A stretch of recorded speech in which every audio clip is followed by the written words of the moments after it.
Uh, all right. So again, we're having this meeting with neighbors here, the 40th Ward, to talk through Winnemac Park and to talk about turf. We've got Chicago Park District with us. We've got Amundsen's principal here. We've got the athletic team. We've got coaches. We've got community members who are clearly invested in making sure that we do what we can to support our community here and do it right. So what I will do is first introduce the Park District to say kind of their piece as we were talking through this. And then what I would like is to have Craig Newman, who's been helping out and clearly done an amazing job of cataloging this for folks, to share a presentation he has showing kind of the scope of the problem and help that's needed. And then from there, we'll open it up for neighbors to be able to voice their opinions on it. In order to potentially save some folks time.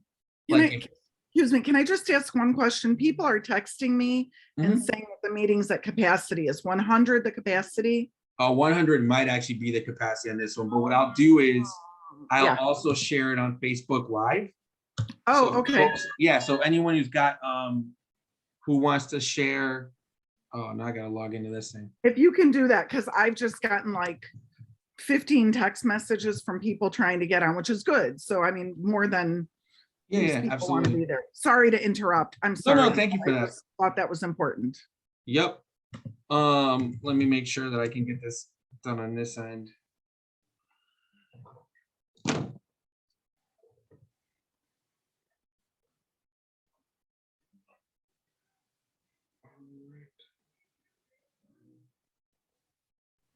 And then if somebody from our team can post on Facebook, hey, you know, it's going to be live, and we can, you know, you can make your, I think on Facebook Live, you can make comments as well. Yeah, so, I mean, it's just going to end up being a post so people can, yeah, but I don't know if there's somebody here who can do that while we're doing this. Sorry, just a little bit of housekeeping here. Yeah, no worries. Let's see.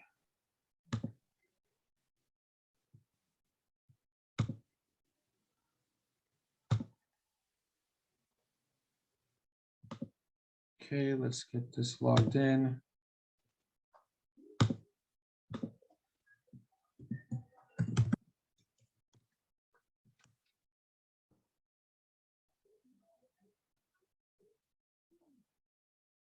Okay, well, I'm trying to get that sorted out. What I wanted to say in order to save folks time on some of this, because my gut tells me the message will be clear as far as support, or is that if people want to jump into the chat to also leave their comments, we can do that as well.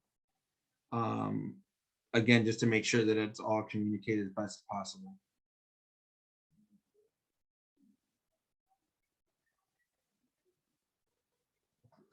Come on.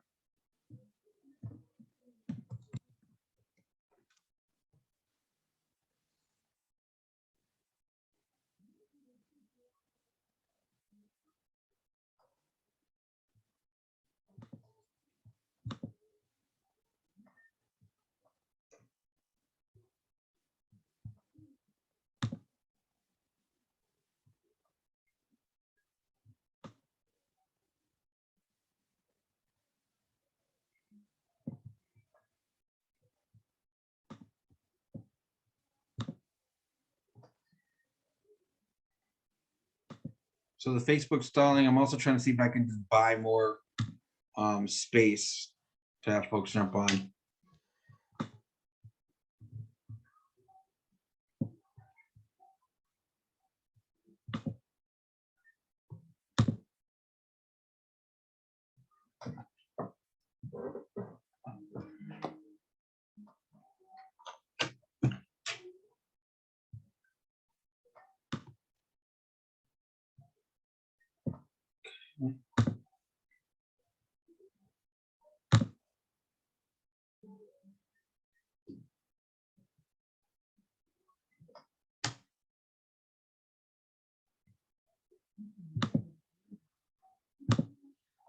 Oh, we got 2 more people coming into the room.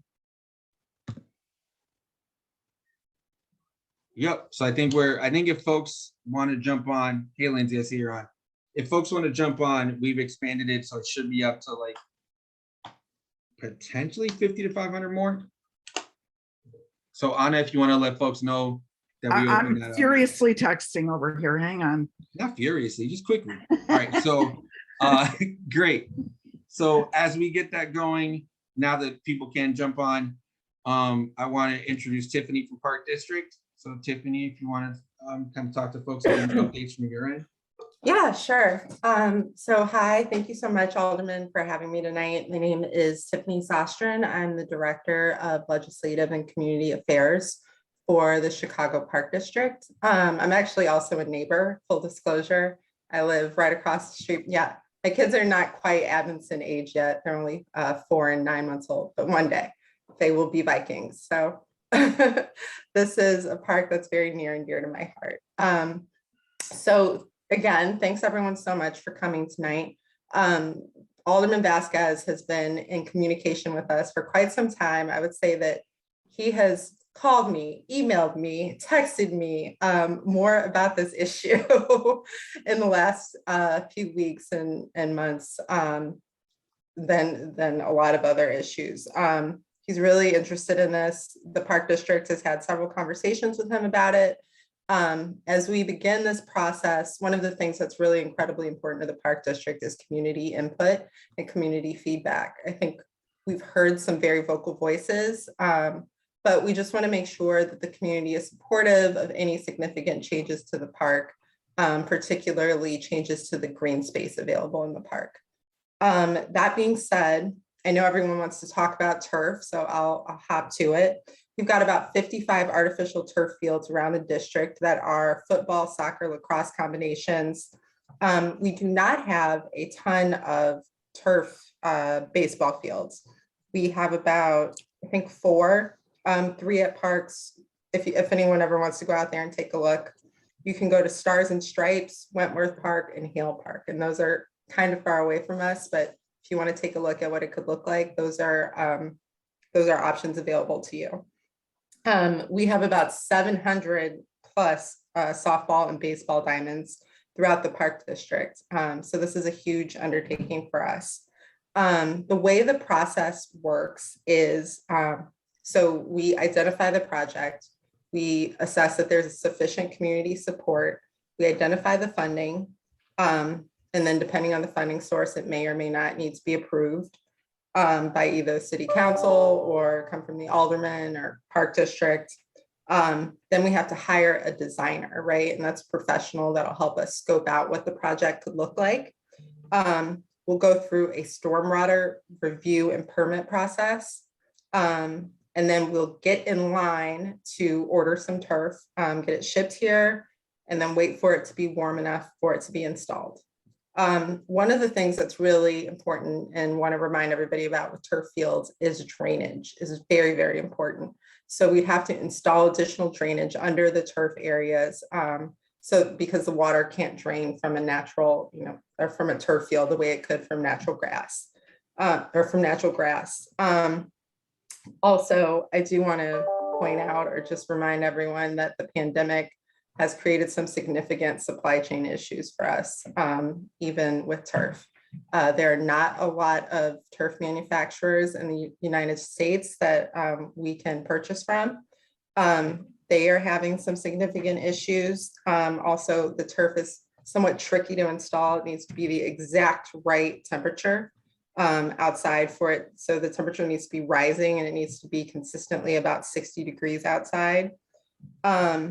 And also petroleum prices have gone up significantly. I know you've probably seen this at the gas pump, but one of the components of a turf field are these sort of rubber tire type materials that go under the turf to assist with drainage. That is a petroleum based product. And since we're seeing rising gas prices, you can see the cost of those products also rising. Then let's see. Sorry, I'm just looking over my notes. I think that's really it on Turf 101. I'm excited to hear everyone's feedback and thoughts. And as we go through this process, we'll continue to work with everyone and work with the aldermen. Thank you for that, Tiffany. And so when we had a conversation with Parks and they articulated wanting to have the meeting to get community feedback, that's when we scheduled a Zoom call ASAP, because although the process has its own timeline, but I'm looking at the TIF itself, that TIF expires at the end of 2024. So I want to make sure that everything we're doing is moving expeditiously to get this addressed. So what I will do now, like I said, please continue putting comments in the chat. We'll make sure to kind of to have a record of that. Is Craig, if you want to introduce yourself, and then I can share screen, unless you have it on your end, but I can pull it up too if it's easier. Thanks, Alderman. Yeah, it probably would be better if you did, because Okay. I don't know, things get a little weird with the CPS Wi-Fi sometimes. Totally. Hi, I'm Craig Newman. I'm the head JV baseball coach and assistant varsity coach here at Amundsen. I'm also a teacher here. I've been a coach here this is my 4th season now. My first full year teaching, and I was a long time Wells Park coach before that. So I'm well familiar with the challenges of WinMac baseball fields. Okay, thank you. I'm gonna get it on slideshow mode. And then it will be a little bit more challenging for me to see everybody in the chat group, but we've got Lindsay on our call to be able to double check. So yeah, Craig, we're good. When you want me to go to the next slide, just let me know. Oops. I just went to the wrong screen. Sorry, I got a few screens open. Yeah, so thanks very much, Alderman. This is let me introduce this young woman. She is usually my starting catcher, Sydney Galleros. I have her out in left field today. I think this photo came from her mom, but this is a lake-sized puddle that we have constant drainage problems around in our left field area. Left field for us is usually a swamp of some sort. There's a drain actually under that's been clogged for some time, and we can't seem to do anything about it. So, that's just one of the problems that we have with the field. It's a danger for the kids. It's a mess to deal with. It always smells bad. The ground never really dries out. So we can kind of deal with the infield, but the outfield issues are kind of a bigger deal that we can work with on our end.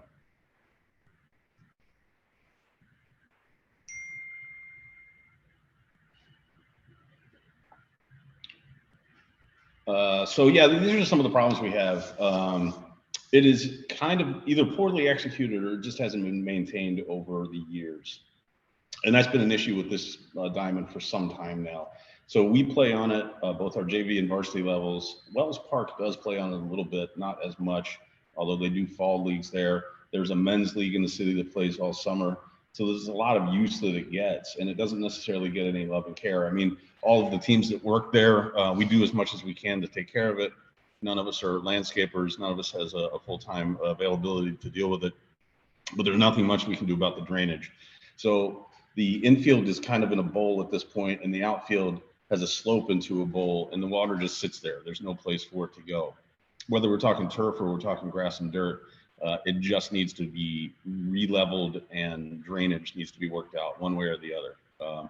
That said, after you work out drainage, it's a lot more effort and it's a lot more labor to keep upkeep when you have dirt and grass than it is for turf, which is why we're kind of excited about that opportunity. I know my back is, because I tend to haul a lot of water off of there. So the less I do that, the better I'll feel about my life. Yeah, we spent a lot of money. We spent a lot of hours. The kids are great about it. They really put a lot of effort in trying to keep this field up, but it's kind of a losing effort a lot of the time. They're forced to play in these unsafe and deplorable conditions. We are often trying to find ways that we can get games in. We had to cancel one today, and as a matter of fact, and we're going to have to play a doubleheader on top of another game this Saturday. So it kind of puts us at a competitive disadvantage. We can't really get outside to practice all that much because none of the area around there is ever really that drained that well. So it's a lot of mud and it's a lot of muck to deal with. We don't really have access to the football field that much, if at all. And, gym space is at a premium here at Amundsen. So when we get in when we can, it messes with our schedules. We tend to play a lot fewer games than a lot of schools do because we just can't get on the field. We were down at Brooks the other day for our varsity game, and they had played, I think, 6 or 7 more games than we had at that point in the season. My JV guys, we've only got seven games under our belt. We were supposed to be 14 or 15 deep at this point. And now we're kind of scrambling to try and make them up if we can at the end of the season. And it takes just a lot of effort for us to scramble around, figure out if we can get games in, figure out if we can get the field playable in time. You know, the other coaches and other teams are scrambling around when we have to cancel games. It just makes it a much more chaotic environment for all of us for the most part.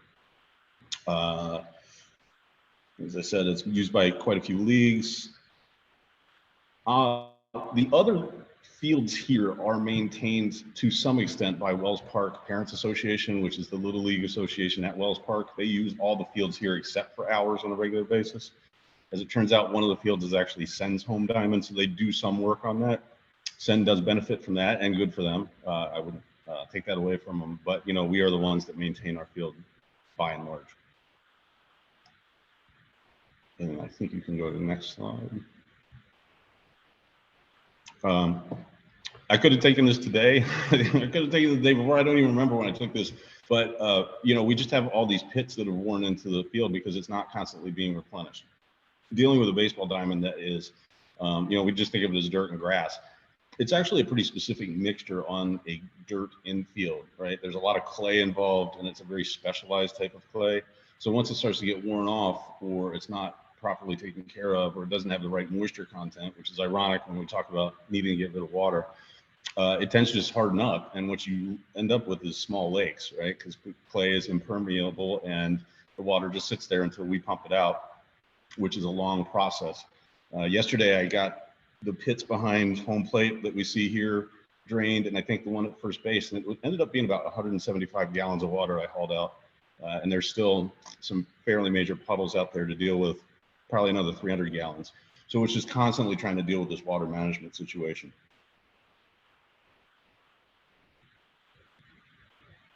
And you can hit the next slide if you would, sir.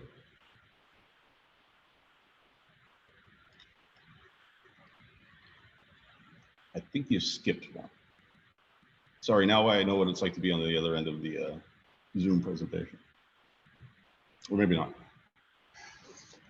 So some of you may have seen the story that they did on us at Block Club, which I'm thrilled that they highlighted the work that the kids are doing. These kids have put in so much effort in this season and the last couple.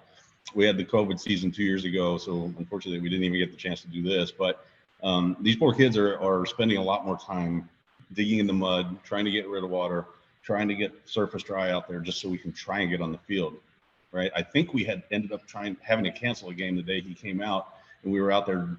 We didn't practice. We didn't do any baseball activities. We spent 2.5 hours just trying to get this mud situation sorted out.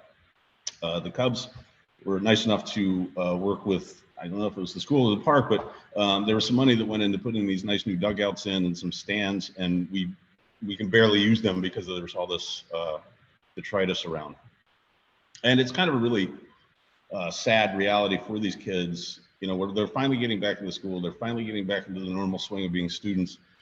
And this is one of the crucial outlets that they need, and all the athletes need here, and all the kids in the extracurricular activities, to be able to kind of get out of the school environment, let loose, re-socialize, figure out priorities, figure out how we can kind of reintegrate into society. And here we're spending our you know, a beautiful Saturday when we finally get some sun making mud pies.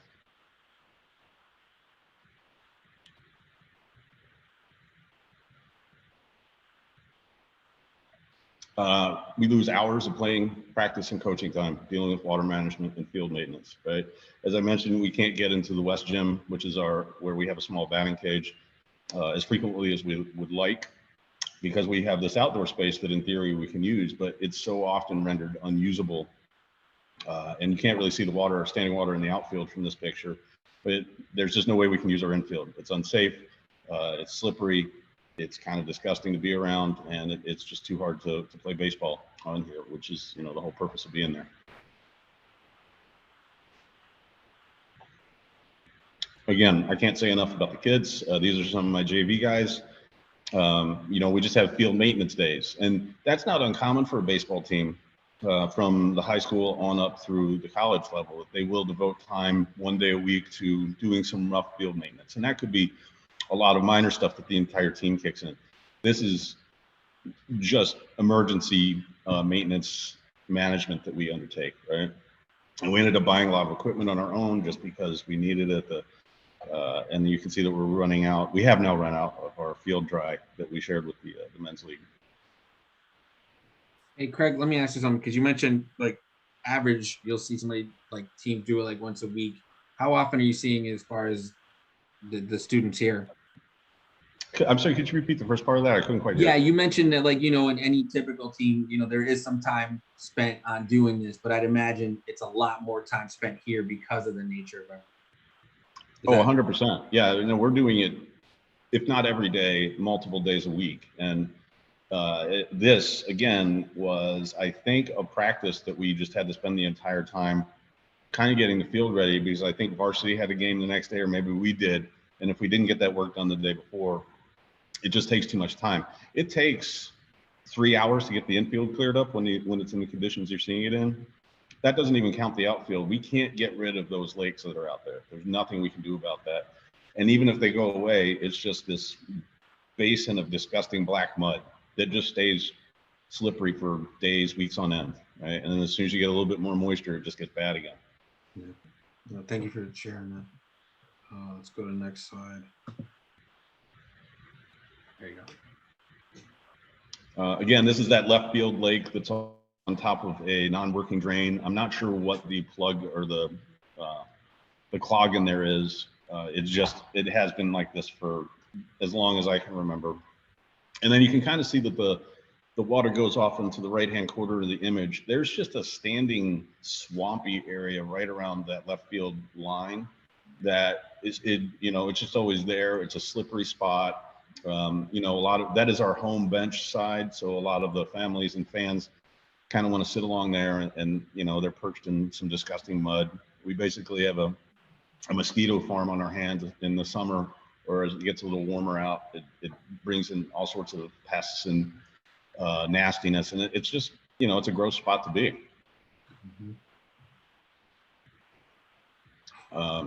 This, when it rains hard, the right field side does drain a little bit better than the other side. It stays moist forever, but it does drain a little bit better. But we get thousands of gallons that just sit there until the rain stops, and then it slowly over time will drain. This is the other day when it was pouring down, in full disclosure, but that's not unusual. We see that giant lake of water out there fairly often.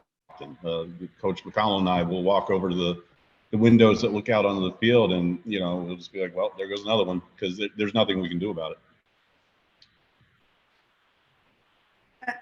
it. I'll wait. Here we are in our home dugout. You can see the varsity guys are having a game, and that muddy mess just goes right up to the edge of it. It doesn't matter what we do, we can't get rid of it, right? It just ponds up immediately as soon as it rains.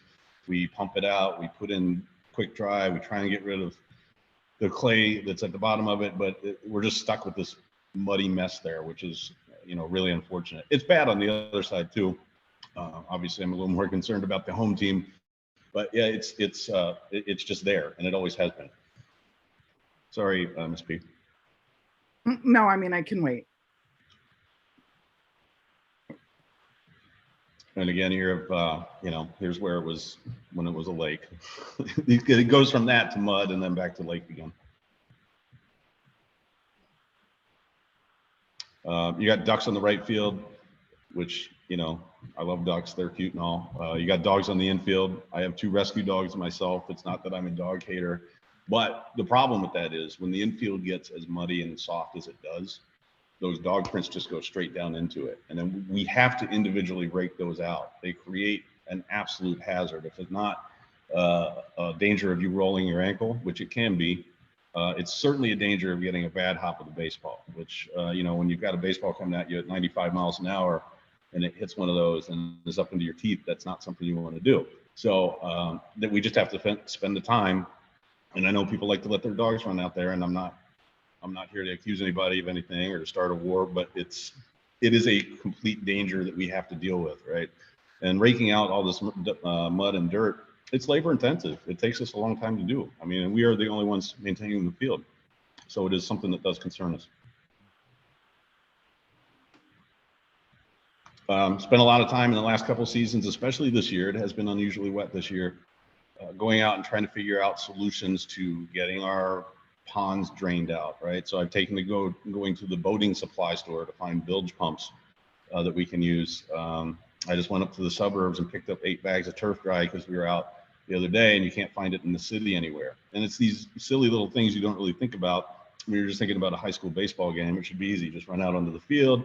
Maybe you wait until the sun comes out and things take care of themselves. This field does not take care of itself, right? If we don't do this, if we don't take these proactive measures, we don't play.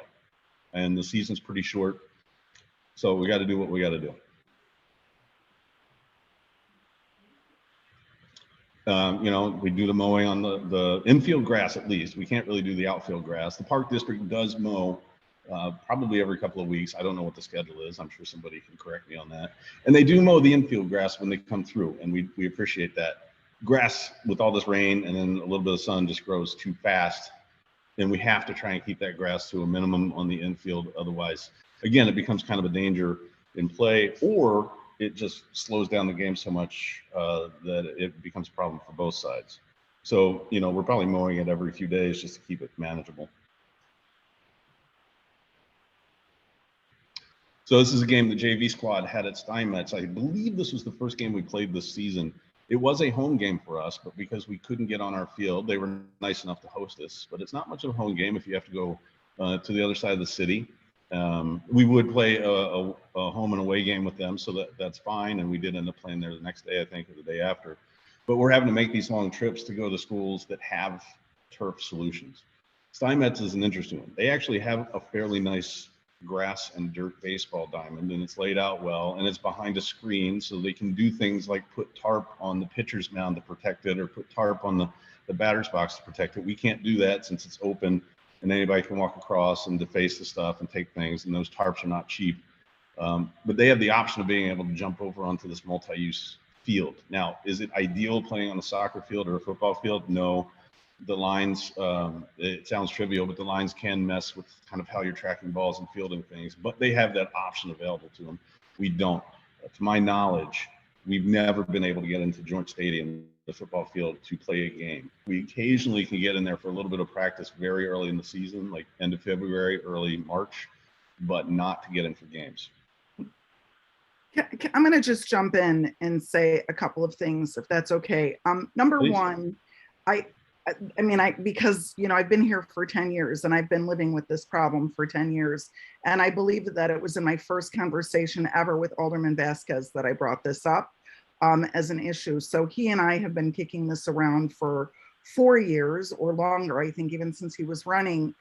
So one of the things that I want to say is we have to remember that Amundsen is an anchor for the community. This isn't just about Amundsen's baseball team, that there are many public leagues that use this, and there are camps, and there are, you know, different community activities. But what I want to say is that for 10 years, during that time where everything is thawing, even with good drainage, the fields are unusable because you have to wait till you get to that point where you're doing the conditioning of grass and all of the other things that the coach has been talking about.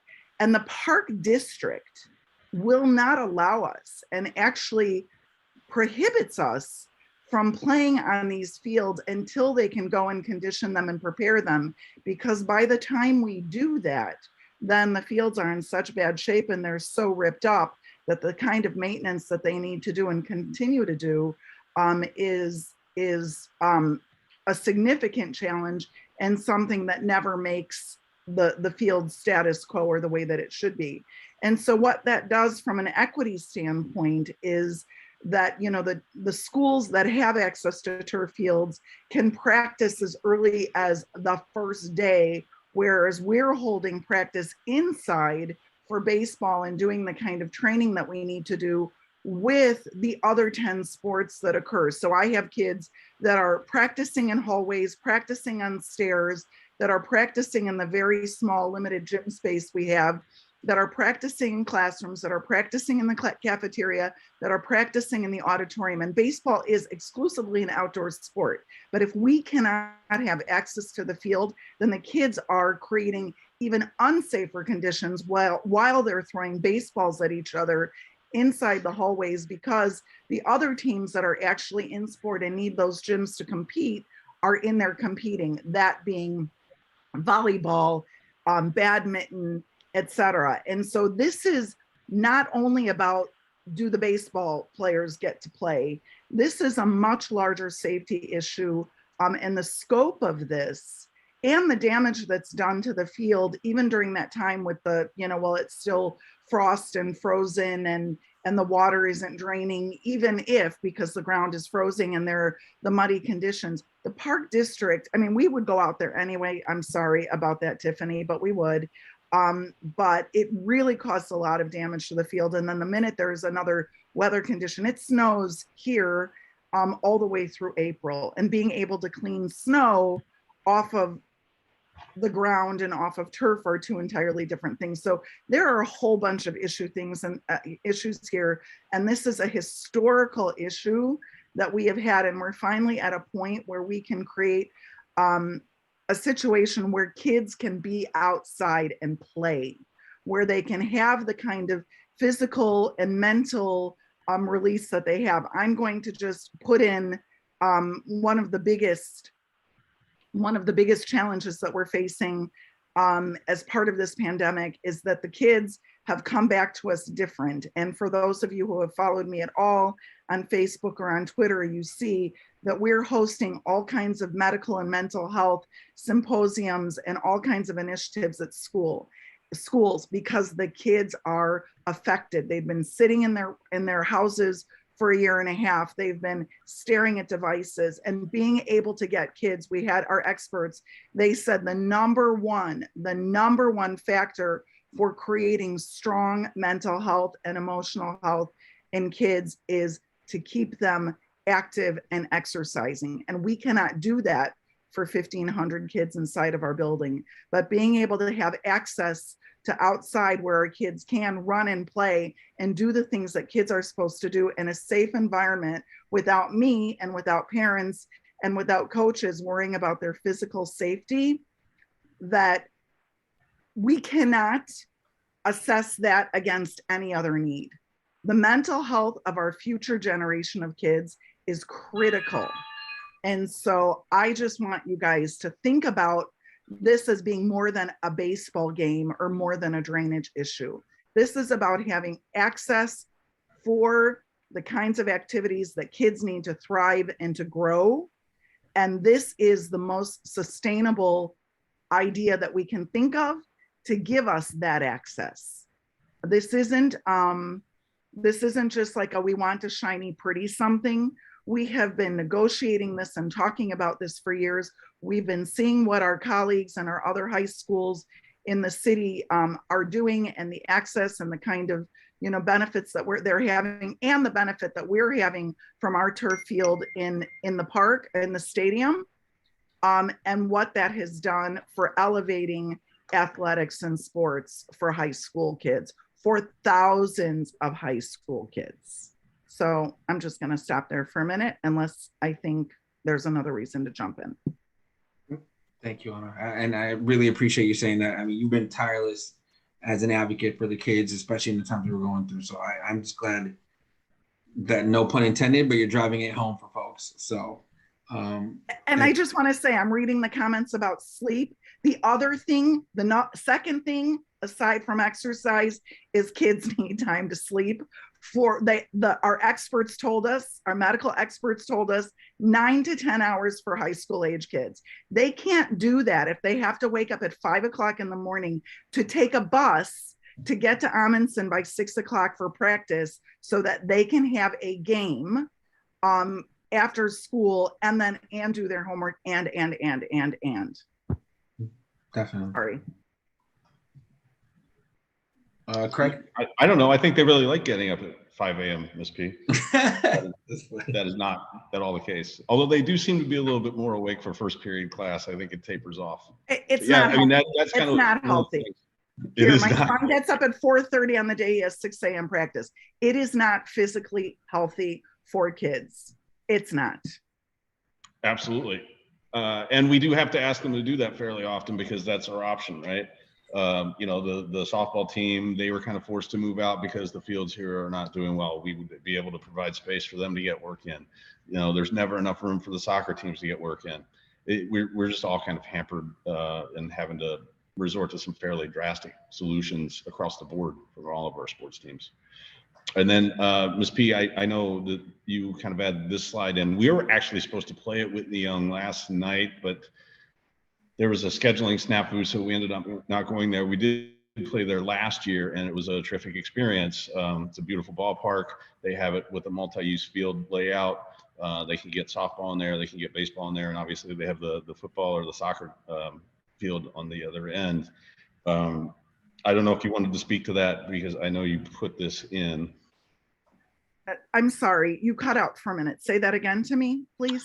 I don't know if you wanted to speak to this slide, because I know you had to put this in. Yeah, I mean, again, you know, this is what our colleagues all over the city have.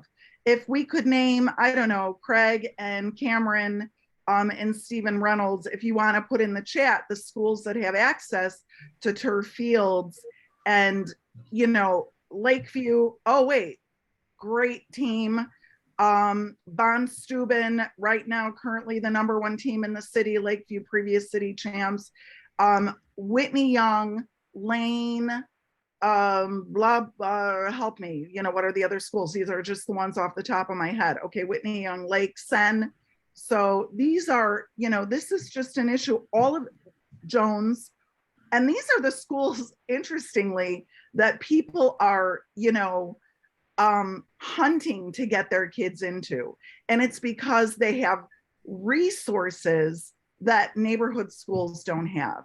And if we ever want to be able to compete with selective enrollment, because that's the, Taft, that's the other side of this, you know, everybody's talking about selective enrollment. Well, I want to go to selective enrollment too, if I have all the resources that are given to them. And so, you know, we want to be able to play literally and figuratively on the same playing field. And we want to have the same access to providing our students options that create well-rounded high school students who develop leadership on and off the field, in and out of the classroom. But mostly my big point here is mental health and physical safety. And the physical safety issues are considerable, but the mental health issues, you all don't even know what's coming yet, because you are not seeing it. And the future generation of kids that have been so impacted, and we need to act not only with this, I mean, we have a multi-part strategy, but exercise is a huge part in getting kids off of their devices and outside and playing and moving is critical and integral to everything that we need to do. And this is one thing that is going to make it easier for us. You have no idea. You guys don't know what's coming and what we see every day, and the tragedy of the mental health crisis that kids are experiencing. Okay, thank you for I think that is this it might be the last slide then. I think it was. Yep. Okay, so I'll stop the share. All right. I really appreciate, Craig, all the work and putting in the presentation and being able to walk through it. And thank you, Anna, so much for really, again, making it very clear what's at stake. And it's not really just turf that we're talking about here, that it's about the future of the school, the future of the community, the future of these students, especially with everything they've had to go through and continue to go through. So what I'd like to do now in the 18 minutes we've got left is really open it up for folks to make comments. Now, if you're interested in speaking, what I would like you to do is you go down to your reaction button and you raise your hand, and then I will go down the list of who's raised their hand to call on you. If we can keep the comments somewhat brief, so that way we can let more folks be able to speak, that'd be greatly appreciated. And I think, yeah, so I'll open that up to anybody who's interested. Let's see. Let me get the chat closed up a little bit. I don't see any hands. Okay, here we go. Nick Olson. Hey, Hey, how's it going, guys? My name is Nick Colson. I'm the head varsity football coach. I've been at Amundsen for 7 years, and I've had to take hospital trips with several football players over the last couple of years because of the holes, the divots inside that grass, the slick surfaces with all the mud. Because it's not just football that's using it. We got soccer. We've got the kids from Chappelle playing on it. We've got a lot of different moving parts. And with that turf field, I just really strongly feel like we could have prevented those injuries. So I just wanted to put that out there. Sure. Thank you very much for that, Nick. Next, I've got William Kissinger.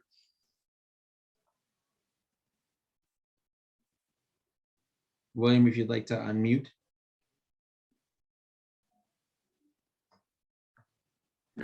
All right, sorry about that. No worries. Technical gaffes on my side. Operator error. Very quickly, I do support the idea of the turf. I think it's going to be great for the guys, gals, and all the people who would use it. What I was kind of wondering about is, because it's such an open area now where people cut across the area, they come in with their dogs, they run through, how do you envision it might look in terms of balancing that public accessibility with the need to sort of limit, dogs coming and going and this and that, to maintain the integrity and the wear and, or to sort of fend off the wear and tear. Sure. Just Yeah. because right now it's one of these very wide open, heavily trafficked spots. Yeah, I mean, I think we should probably look at this kind of one step at a time, meaning we want to make sure, one, that we look at what the design would look like, what a cost associated would look like. But I think having to see that, and obviously we're kind of at the beginning part, which is why we're having the community meeting, then I think then it leads to a conversation of what other things need to be done to protect something that's been so heavily invested in once it is completed. But I want to make sure that as we're having these conversations, we're thinking through all of that. So yeah, as we get more information, we'll share that. Next up, I've got Margaret O'Connor. Hey, everybody. I'm a community member, a parent at Amundsen, done quite a bit of fundraising and strategy building around public spaces, including Chase Park, which has transformed quite a bit in the last 10 years. I think a lot of the stuff that's in the chat, and of course, the argument here about needing to redevelop this particular field probably goes together in a larger strategy. And I think that that's what the alderman is pretty much trying to say here, that, a 2, a 3, a 5, a 10-year plan based on how big this space is and how many different fields we need to address is important. And so that we need to prioritize it. I think that over time you can do it in phases, and that we've seen that done in many different arenas. But we're talking about a high school playing space where the multi-use of this particularly large swath of land could probably be prioritized in the strategy of bringing in the community and some of the obviously the park district, because they're going to be, if I'm not mistaken here, and somebody can correct me, of course, they're going to be the driving force because they own the land. The CPS doesn't, but a complex combination of CPS, the park district, the community, and other stakeholders are going to make this happen. And I think building that strategy, though, in phases is going to be necessary. So we have to prioritize. I think at this point, this field and is the priority, and it's not to take away from the other fields because they're important as well. I would like to, though, underscore that the girls softball teams are really very important and have to be also identified as a priority. And there's environmental impact, and there's also long-term gains by doing this. But we're leveling up what we've done over the last 10 years with this high school academically and in other ways. We need to bring this to the top and figure it out. And I can't wait to pull up my sleeves and help. But at this point, we just really need to mobilize quickly. And I think that with the alderman's help, but also with the park district's motivation to see something happen here, we could do it. I would encourage anybody on this call to take a few drive down and take a few look at some of these fields that were in the chat. I think there's a great opportunity to go visit Brooks. It is a far drive, but it's a nice way to go see the city. And they do exceptionally well at this combination of turf and grass. And I've been very impressed with the buy-in of this community. And I think we can mirror that in a way up here that would be really beneficial. So I'm ready and looking forward to making a move here with everybody. Thank you for that, Margaret. And I'm in full agreement. I think the only thing I'd add is because that TIF does retire at the end of 2024, trying to look at from a 5-10 year, I think there is one way to look at it, but I want to make sure that while we still have the funds available to get a lot of the things done, that we're able to talk through and go, okay, what can be covered really holistically, knowing that those funds won't be there after that time. So, but well, we need to, have a commitment to dedicate those funds to whichever field we Right. consider a priority. And and I think that's what's critical, is that you need to put that down and you need to commit those funds logically in this area. That's where it needs to go. Yeah, 100%. I think that's what I want to figure out, between the fact there are all the different fields, because the soccer field isn't one that we haven't talked through at all, right? And there's also the same and similar needs there. But yeah, that's Don't why I we want to use make sure the don't we use the stadium for the soccer? Not completely, but that field is that's an opportunity along For Foster. girls. That's yeah. David will answer, but for girls only, because boys soccer competes with football. And like 7 or 8 schools use the stadium for football. And so it's not, it's not just, it's never available. Such an opportunity along Foster. Incredible. Rugby, lacrosse, soccer, you name it. That's where we need to focus, is that swath. That's got to be the priority, in my opinion. So I'm here to help. Thank you, Pat. David? Hi, how are you? And I want to first of all, I want to thank everybody for being so invested in this. My name is David Chinchilla. I'm a coach of 20 years at a couple CPS schools. I'm also the athletic director for Amundsen High School. And it's interesting. I had to come today all the way to Loomis and Ashland because my son plays travel soccer. And ironically, we are on a turf field right now. It's currently raining over here on the south side. But the kids are playing, they're perfectly fine.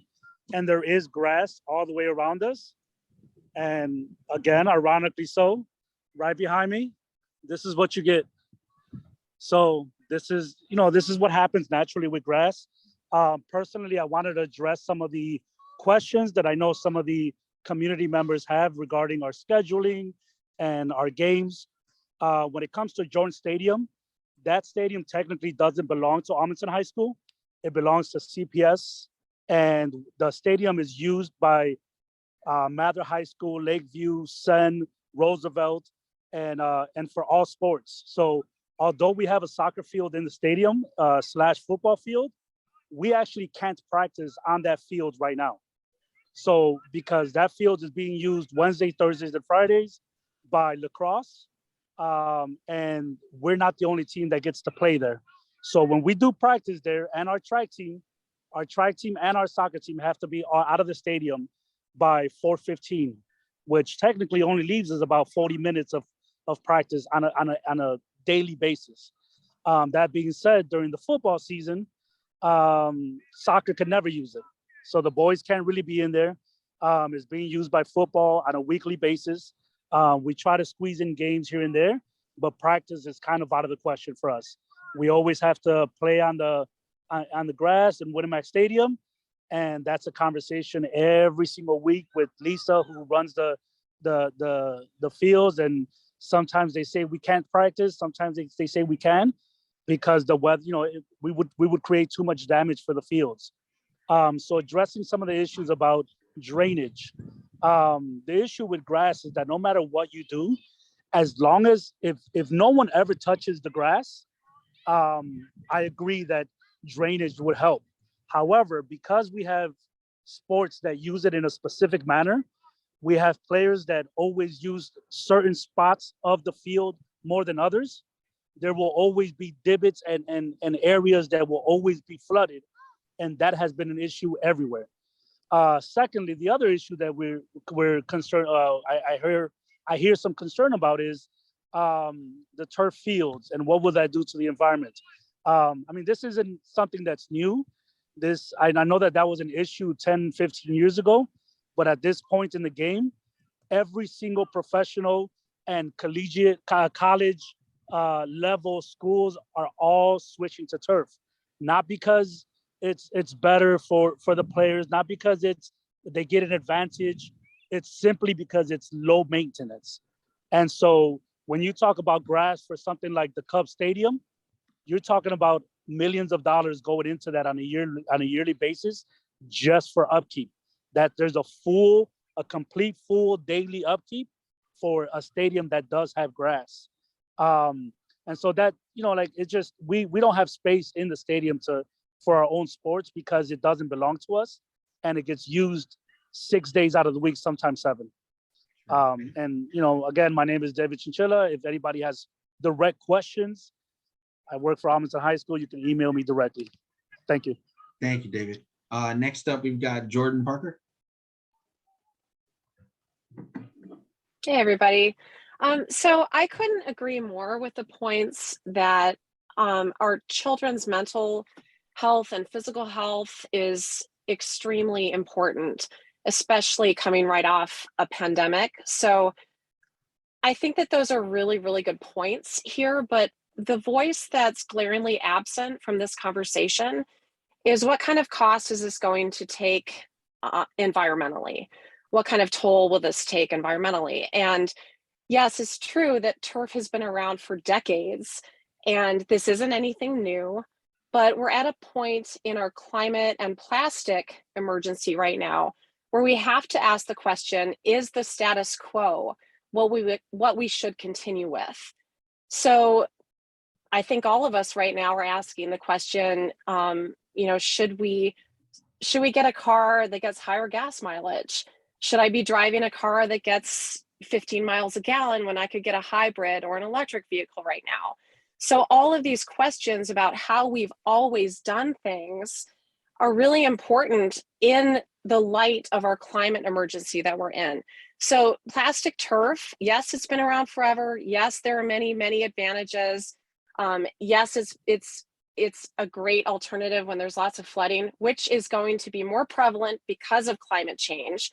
So I see the advantages of turf, but it also is going to kill the entire biome. It's going to be a plastic product. It's going to be off-gassing. It's going to be running off microplastics. It's also not recycled material. At the end of life, it's going to end up in a landfill. Then you're going to have to do the whole process over again. And where does it end? Where does all of this end? Are we going to a future where eventually all of our green space is plastic? So I just think that this is really important to be having these conversations. I was just involved up in Lake Forest, and it was highly, highly controversial up there because there were 10.5 acres that were going to be covered with plastic turf. And that did get through the committee, the hearing. But industry was there, and they served to make a lot of money.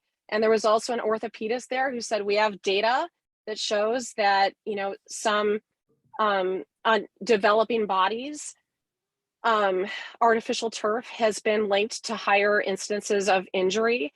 And there were several experts there, cancer survivors, orthopedists, environmentalists, of course. And then, industry was there and just said, well, our high school doesn't seem to have an increase in injuries. It's just anecdotal. So I think this is going to be a really controversial subject, and I think we need to listen to all voices. Thanks.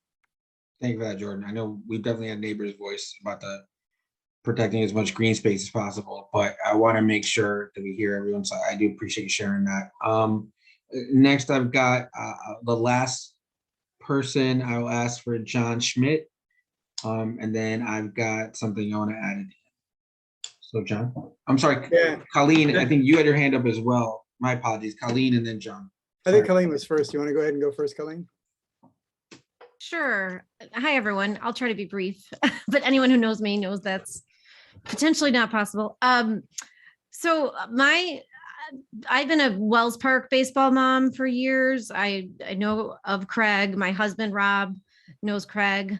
And then my boys went to Lane Tech High School. I have a junior at Lane Tech High School, and then I have a freshman in college. So I have been a CPS baseball mom through Lane Tech since 2017. So the JV teams at Lane play at Horner, and then the varsity teams get lucky enough to play at Cary Wood for their home field. So I don't have a dog in this fight personally, because my kids go to Lane and my daughter goes to DePaul College Prep, but I am good friends with Margaret, and I saw that block club story, and it really broke my heart to see these kids having to work on the field themselves. And especially after all that Principal Anna has said, it's so great that they're back at school now and they can play sports, and it's so important. So while I'm watching my son play at Cary Wood Field and his games aren't getting canceled because of weather, Amundsen's team is, and that just really, and then I drove down to Whitney Young the other day for a baseball game, beautiful complex. So it's just, something's got to be done here. And the main point I wanted to bring up, because I don't want to repeat what everyone else says, is that since 2017, the thing I've noticed about baseball and CPS is that IHSA, they put their Illinois High School Sports Association, they put their schedule out 5 years in advance. So everybody knows when the spring sports starts throughout the whole state of Illinois. And it's always the beginning of March is when the spring sports start. So baseball starts either like February 28th, but then games start like 2 weeks later. And then after that, some teams have a CPS field as their home diamond. So Amundsen has Winnemac as their home diamond. However, what we're told on the Lane Tech JV, and Amundsen is dealing with it too, it's like, well, the park district doesn't maintain the field until the middle of April or the end of April. So there's a whole month where that field either can't be used. So what we do at Lane is we have all away games all the way until the end of April. We go to all the suburbs, and I see all these beautiful parks then out there too. Or, what people do is they have their home games and the kids maintain the fields themselves. So I guess, long story short, I think a very initial first step, because the turf sounds like it's going to take years and cost a lot of money. A very initial first step would be for the park district to consider maintaining the fields sooner to match up with the IHSA schedule, and then maintaining the fields throughout the season so the kids don't have to do it themselves. Because that story in the Bach Club, like, I have been thinking about it because I'm so excited every time I get to see baseball. And I had the same exact experience as David tonight. My daughter plays soccer for DePaul College Prep. They have a beautiful turf field there. We were playing Northside College Prep. That was our opponent today. We got a call in the middle of the day, or an email in the middle of the day, said, oh, location's been changed. We're going to the turf at River Park. We're going to play there. So I just came from my daughter's soccer game against Northside College Prep that we were able to transition over to a turf field, and everybody got their game in, and it was awesome. So I think there's a disconnect between CPS, IHSA, and Chicago Park District that needs to be addressed with regard to spring sports and maintaining the fields and just making it a little more fair across the board for all these teams and high schools. Thank you very much. Yeah, thank you. Thank you for the perspective, really coming from like in depth on everything you've been seeing. So thank you, Colleen. And then John. Yeah, thank you. I'll be brief. Just I want to just I'm concerned about a false dichotomy that I feel is developing here a little bit in this conversation. Either you care about kids or you care about the environment. Either you care about the environment. If you care about the environment, then you don't care about kids. I think we can all agree, all 149 of us on the call, that probably most all of us care about both. And I think we're just trying to seek a solution that that takes into consideration environmental considerations of the community. I've been in this community for 25 years now. Used to coach at Winnemac. My kids and I, we still go over there all the time. So love the space and love the dynamic that's been created there. This mix between natural spaces, which Amundsen and high school science students are using all the time, and utilitarian spaces, et cetera, et cetera. So, you know, I just want to raise that, and maybe a suggestion is it either turf or nothing? And I'm wondering if there can be proposal 1, proposal 2, proposal 3. Is there something around sod? Is there something around drainage? Is there something around turf? And then we can consider those 3 options. Sure, thank you for that, John. So here's one, I appreciate everyone for making the call.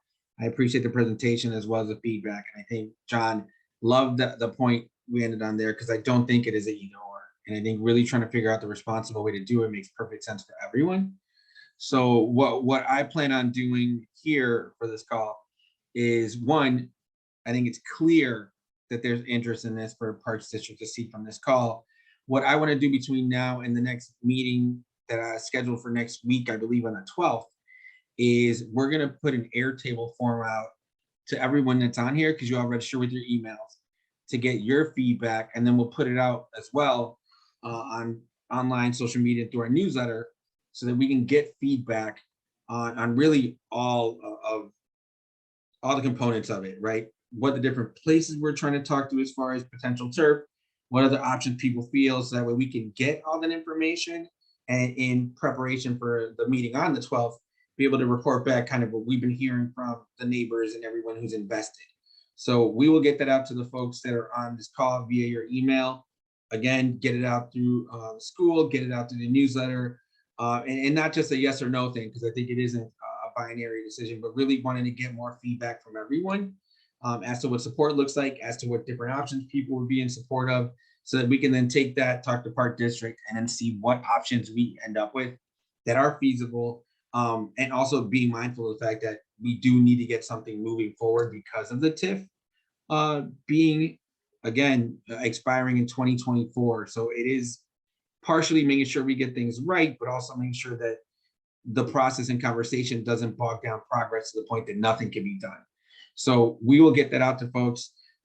Again, I want to thank all of you all for making the call, for sharing your opinions. I'm also going to save everything that's in the chat to see, one, I wasn't able to read all of it while we were having this call, but so we can look back and see what everyone's got as comments and as questions.